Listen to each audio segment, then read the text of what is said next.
السلام علیکم ورحمۃ اللہ وبرکاتہ۔ اعوذ باللہ من الشیطان الرجیم، بسم اللہ الرحمن الرحیم۔ ان الذین کفروا ینادون لمقت اللہ اکبر من مقتکم انفسکم اذ تدعون الی الایمان فتکفرون۔ صدق اللہ العلی العظیم۔ اللہم صلی علی سیدنا و مولانا محمد النبی الامی وعلی آلہ واصحابہ وبارک وسلم وصلی علیہ۔ معزز سامعین و سامعات، سورۃ المؤمن پارہ نمبر 24، آیات مقدسہ نمبر 10، 11 اور 12 ہیں۔ اللہ رب العزت ان آیات کا فہم، شعور عطا فرمائیں اور عمل کی توفیق اور صلاحیت عطا فرمائیں۔ گزشتہ درس میں الذین یحملون العرش ومن حولهم یسبحون بحمد ربهم ویؤمنون به ویستغفرون للذین آمنوا۔ اللہ رب العزت کا عرش، اس کے ارد گرد فرشتے مقربین، وہ اللہ کی بارگاہ میں دعائیں کرتے ہیں، وہ تسبیح و تحمید بیان کرتے ہیں، اللہ کی تقدیس بیان کرتے ہیں، اور پھر وہ ان سچی جماعتوں کے لیے دعائیں کرتے ہیں جو دنیا میں اللہ کی نمائندہ ہیں، دنیا میں اللہ رب العزت کے لیے شب و روز گزارتے ہیں، جد و جہد کرتے ہیں، اللہ رب العزت کی فلسفی کی رٹ وہ دنیا میں قائم کرنا چاہتے ہیں اللہ کی رضا کے لیے۔ ان کا اپنا کوئی مقصد نہیں ہے، کوئی ذاتی لالچ اغراض نہیں ہے، صرف ایک لالچ ہے کہ اللہ راضی ہو جائے، اللہ سے ہماری محبت قلبی ہو جائے، اللہ سے ہمارا ربط اور جوڑ گہرا ہو جائے۔ میرے عزیزو، یہ وہ بندے ہیں جو اللہ کے بندے ہیں، اللہ کے نبی ہیں، اولیاء اللہ ہیں، صحابہ کرام ہیں۔ یہ قوم کو ہمیشہ یہ کہتے ہیں لا اسألکم علیہ اجرا ان اجری الا علی اللہ۔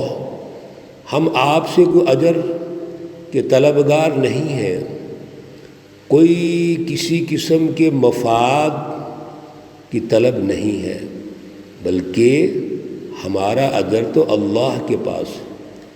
اب یہ دیکھو کتنا خوبصورت اجر ہے کہ اللہ کے فرشتے اور مقربین ان کے لیے دعائیں کرتے ہیں، اور یہ دعائیں کل ہم سن چکے ہیں۔ پھر ان کے لیے نہیں بلکہ ان کے جو اقربا ہیں ان کے لیے بھی دعائیں کرتے ہیں۔ اقربا میں 3 رشتے جو اہم ہیں، والدین، اولاد اور ازواج، بیویاں، یہ تینوں رشتے ہی بنیادی رشتے ہوتے ہیں، ان کے لیے وہ دعائیں کرتے ہیں۔ لیکن وہ لوگ جنہوں نے دنیا میں اللہ کی سچی رہنمائی کا انکار کیا، جو حامیم تنزیل الکتاب من اللہ العزیز الحکیم، من اللہ العزیز العلیم پر بات ہوئی تھی کہ یہ جو اللہ رب العزت کی طرف سے ایک نور ہے، علم، سچی رہنمائی، یہ دنیا میں تو اس لیے آیا کہ فرسودہ نظاموں کو تباہ کر دے. جو ظالم سسٹم ہے، فرسودہ سسٹم ہے، ان کو اکھیڑ کے ختم کر کے ان کو شکست دے کے اس کی جگہ نور، روشنی، سچی رہنمائی غالب ہو جائے. لیکن جنہوں نے انکار کیا، آج کی آیات میں ان کا ذکر ہے. ان الذین کفروا، بے شک جن لوگوں نے انکار کر دیا، اس سچے علم کو حاصل نہیں کیا، اس پہ توجہ نہیں دی، بلکہ توجہ دینا تو بڑی دور کی بات ہے. ینادون لمقت اللہ اکبر من مقتکم انفسکم. دنیا میں جب اس فلسفہ توحید کو پیش کیا جاتا تھا اور ظالمانہ، مشرکانہ اور کافرانہ نظام کے حوالے سے جب اللہ کے سچے رسول اس کو شکست دینے کی بات کرتے تھے، اس اعلیٰ فلسفی کی اشاعت کی بات کرتے تھے، غور و فکر کی بات کرتے تھے، تو یہ بیزاری کا اعلان کرتے تھے. اللہ فرماتے ہیں ینادون لمقت اللہ اکبر، آج قیامت کے دن کہا جائے گا کہ اللہ کی جو بیزاری ہے وہ سب سے بڑی ہے. من مقتکم انفسکم، اس بیزاری سے جو تم اپنے جی میں، اپنے نفس میں پیدا کرتے تھے. دنیا کے اندر جب تم بیزاری کا اعلان کرتے تھے، دشمنی کا اعلان کرتے تھے اور اللہ کے دین سے بغاوت کا اعلان کرتے تھے، تو اللہ بھی بیزاری کا اعلان کرتے تھے. لیکن اللہ ایک وقت کا انتظار کرتے ہیں. دنیا میں بھی اللہ رب العزت ایسی جھوٹی اور شیطانی جماعتوں کو شکست دے دیتے ہیں. دنیا میں بھی جن سے بیزاری ہے ان کو شکست ہوتی ہے، اور آج قیامت کے دن بھی ایسی ہوگا. اذ تدعون الی الایمان، جب ایمان کی طرف ان کو بلایا جاتا تھا، فتکفرون، تو انکار کر دیتے، توجہ ہی نہیں کرتے تھے. قالوا، یہ لوگ وہاں کہیں گے ربنا، اے ہمارے پروردگار، امتنا اثنتین، تو نے ہمیں 2 دفعہ موت دی ہے، واحییتنا اثنتین، اور 2 دفعہ ہی تو نے ہمیں زندگی دی ہے. فاعترفنا بذنوبنا، بس آج ہم اپنے گناہوں کا اعتراف کرتے ہیں، ہم قائل ہو گئے ہیں. 2 دفعہ موت اور 2 دفعہ زندگی. سورۃ البقرہ کی آیت مقدسہ نمبر 28 پہلے پارے میں اللہ نے اس کی ترتیب ارشاد فرمائی ہے. کنتم امواتا فاحیاکم، تم مردہ تھے پھر ہم نے زندہ کیا. یعنی پیدائش سے پہلے ایک مردہ تھے، پھر اللہ نے ماں کے پیٹ سے پورا پروسیس کیا اور پروسیس کر کے تمہیں زندہ کر دیا. پھر دنیا کے اندر آ گئے اور جتنی زندگی تمہاری ہے، ثم یمیتکم، پھر تمہیں موت آ جائے گی. اور جب دنیا سے چلے جاؤ گے تو پھر جب سور پھونکا جائے گا، نفخہ سور ہوگا، ثم یمیتکم، پھر تمہیں زندہ کریں گے. تو یہ 2 دفعہ موت اور 2 دفعہ زندگی. اب جب اللہ کے نبی اور رسول اللہ صلی اللہ علیہ وسلم ان سے کہتے تھے کہ تم مر جاؤ گے پھر تمہیں زندہ کیا جائے گا، تو انکار کرتے تھے. پیچھے بہت سارے دروس میں ہم نے ان منکرین، کفار، مشرکین کا یہ انکار اور مذاق کہ دوبارہ کیسے ہم زندہ ہو جائیں گے. لیکن آج تو وہ دوبارہ زندہ ہو چکے ہیں، تو وہاں پہ فاعترفنا بذنوبنا، وہاں اقرار کریں گے کہ واقعتاً ہم نے غلطی کی ہے، ہم نے گناہ کیے. تو پھر ایک تیسری زندگی کی خواہش کریں گے. کہ اللہ اگر 2 دفعہ مار سکتا ہے، 2 دفعہ زندہ کر سکتا ہے، اور اب ہم نے مشاہدہ کر لیا ہے، فَهَلْ إِلَىٰ خُرُوجٍ مِّن سَبِيلٍ، پس کیا کوئی راستہ ہے نکلنے کا؟ خروج یعنی یہاں سے جہنم سے نکلنے کا، من سبیل کو راستہ ہے؟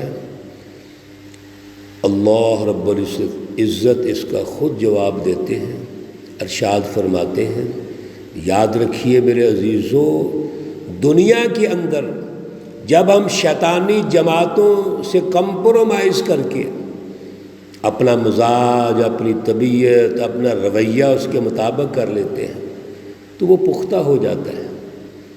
اس لیے یہ تو ایک دفعہ آنے کا مطالبہ کر رہے ہیں یا خواہش کا اظہار کر رہے ہیں، یہ 1000 دفعہ بھی آئیں گے ان کا مزاج ایسا ہی رہے گا۔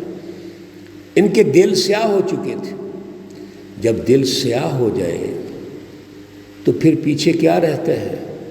ذالکم بأنہ اذا دعی اللہ وحدہ کفرتم، اللہ ان کے مائنڈ سیٹ کو، ان کے مزاج کو، ان کی طبیعت کو ارشاد فرما رہے ہیں۔ سنیے توجہ سے، اللہ کہتے ہیں ذالکم، یہ جو سب کچھ ہے یہ تم پر اس لیے ہے، بأنہ اذا دعی اللہ، کہ بے شک جب اللہ کی طرف بلایا جاتا تھا، وحدہ، وہ اللہ جو اکیلا ہے، اپنی ذات اور صفات میں اکیلا ہے، کفرتم، تو تم نے انکار کر دیا۔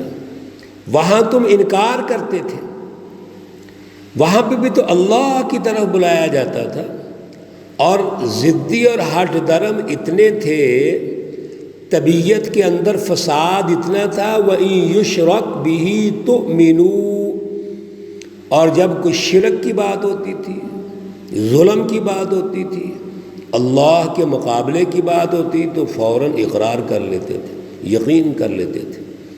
یعنی سچی جماعتوں کا انکار اور جھوٹی جماعتوں کا تعاون، جھوٹی جماعتوں کا ساتھ دیا صرف مفادات کی وجہ سے، ذاتی اغراض کی وجہ سے۔ سنو، فالحکم للہ العلی الکبیر، آج جو حکم ہے صرف اللہ کا ہے، اور اللہ بھی جو سب سے اوپر ہے، علی بلند و برتر، الکبیر بڑا ہے۔ میرے عزیزو، آج کسی کی نہیں سنی جائے گی، اللہ کا حکم ہے، یہ یوم جزا اور سزا ہے۔ دنیا سے آ چکے ہیں، اب واپسی ممکن نہیں ہے۔ یہ شعور اللہ جو دے رہے ہیں، یہ اعلیٰ سوچ اللہ ہمیں جو سمجھا رہے ہیں، اللہ ارشاد فرما رہے ہیں، میرے دوستو آج کے دور میں بھی اس کو اختیار کرنے کی ضرورت ہے۔ اللہ ہمیں توفیق اور صلاحیت عطا فرمائے۔ اللہ رب العزت تمام بیماروں کو شفائے کاملہ عاجلہ مستمرہ عطا فرمائے۔ اللہ رب العزت تمام مرحومین و مرحومات کو جنت الفردوس میں اعلیٰ مقام عطا فرمائے۔ ربنا تقبل منا انك انت السميع العليم وتب علينا انك انت التواب الرحيم، وصلى الله تعالى على النبي الأمي محمد وعلى آله وأصحابه أجمعين برحمتك يا أرحم الراحمين۔ السلام عليكم ورحمة الله وبركاته۔